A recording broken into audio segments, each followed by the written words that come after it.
আসসালামু আলাইকুম রহমতুল্লাহি বারাকাতুহু।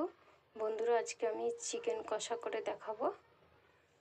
তার জন্য আমি প্রথমেই চিকেনগুলোকে ভালো করে ধুয়ে পরিষ্কার করে নেব।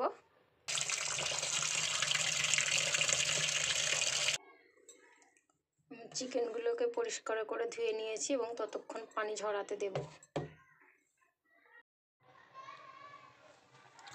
বন্ধুরা, আমি এখানে দুটো বড় সাইজের পেঁয়াজ নিয়ে নিয়েছি আর টমেটোগুলো ছোট ছোট, তাই আমি 4টে নিয়েছি এবং এগুলোকে ভালো করে কুচিয়ে নেব।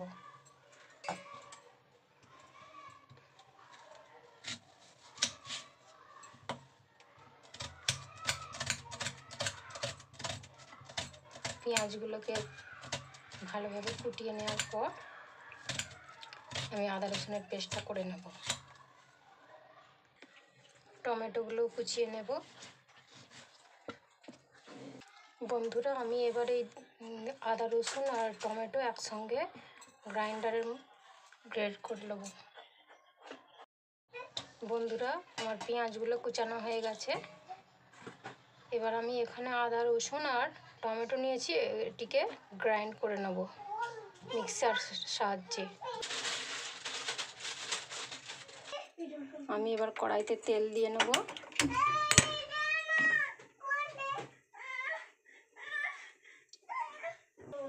এবারে কড়াইতে পেঁয়াজটা দিয়ে পেঁয়াজটা ভালো করে ভেজে নেব। বন্ধুরা, আমার পেঁয়াজ লাল হয়ে গেছে। এরপর আমি একে একে মশলাগুলো সব দিয়ে নেব। প্রথমেই আমি আদা রসুনের পেস্ট আর যে টমেটো দিয়ে করে রেখেছিলাম ওটাই দিয়ে নিচ্ছি।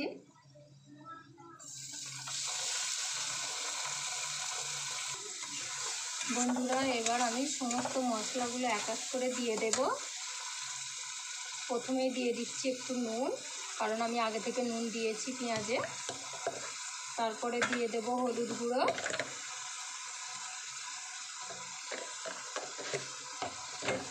তারপরে দিয়ে দেব লঙ্কার গুঁড়ো,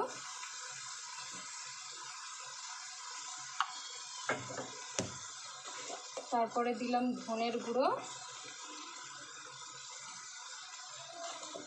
যেহেতু এটা কাঁচা তাই রঙটা সাদা। দিয়ে দেব গোটা লং এবং তেজপাতা,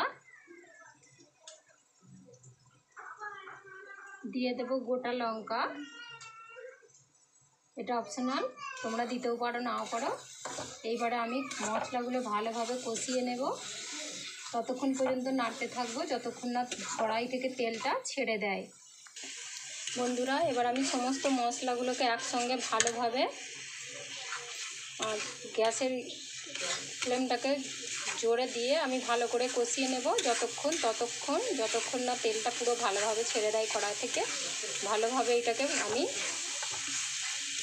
নাড়াচাড়া করতে থাকবো।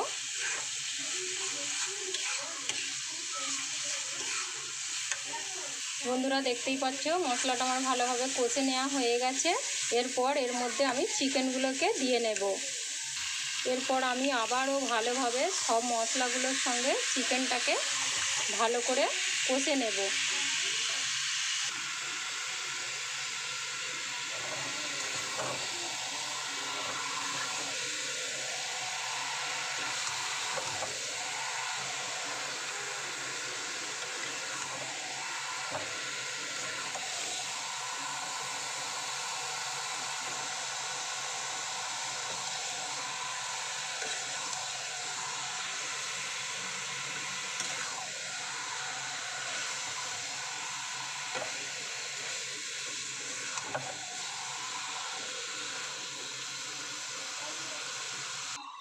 বন্ধুরা, আমি এখানে দিয়ে দেব গরম মশলা।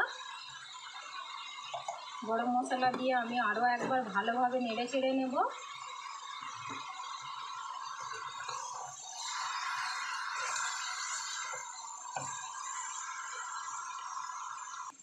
বন্ধুরা, আমি এতে কিন্তু অল্প অল্প করে একটু পানি দেবো। পানি দিয়ে আবারও নেড়ে চেড়ে নেব।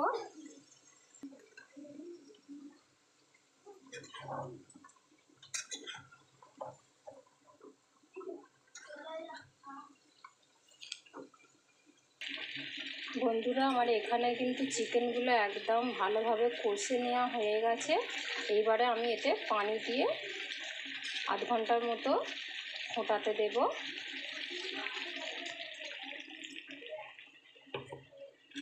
এটা কিন্তু অনেক লাল লাল হয়েছে, ক্যামেরাটা ঠিকঠাক করে হয়নি বলে মনে হচ্ছে যেন সাদা সাদা। এটা কিন্তু অনেক সুন্দর একটা রং এসেছে। এটা আমি এখন চাপা দিয়ে আধ ঘন্টা ফুটতে দেব। বন্ধুরা, এটা আমি এখন চাপা দিয়ে রেখে দেব, রান্না হতে দেব আধ ঘন্টার জন্য, এবং আধ ঘন্টা পরে আমি ফিরে আসছি। বন্ধুরা, আমি আরও একবার তরকারিটা কিন্তু নেড়ে দেব।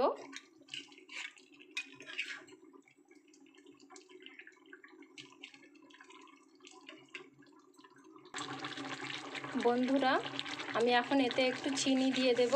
এটা অপশনাল, তোমরা নাও দিতে পারো, কিন্তু টেস্ট বাড়ানোর জন্য আমি তরকারিতে একটু চিনি দিয়ে নিচ্ছি। চিনি দিয়ে আবারও ভালোভাবে নাড়াচাড়া করে নেব।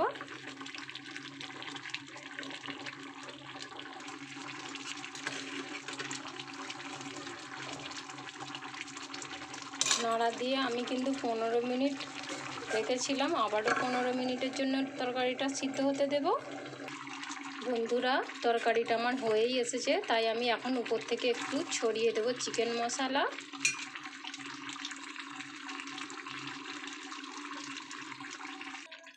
বন্ধুরা, এখানে আমার কিন্তু রান্না কমপ্লিট হয়ে গেছে। আমি এখন একটু এর মধ্যে ঘি দিয়ে নামিয়ে নেব।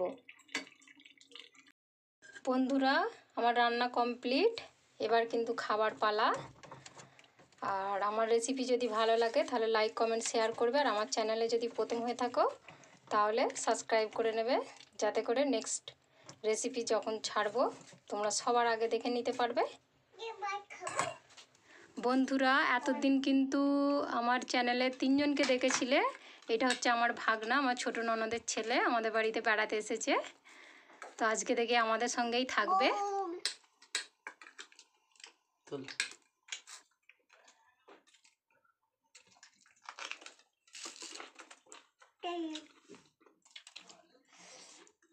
মামি আর একটু দাও, টেস্ট লেগেছে অনেক, আর একটু দাও। আর একটু নেবে তুমি? ঠিক আছে, দিচ্ছি।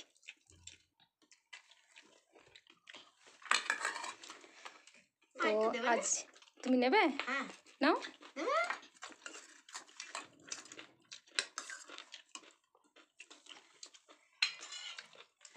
ঠিক আছে বন্ধুরা, আজকে এ পর্যন্তই। আল্লাহ হাফেজ।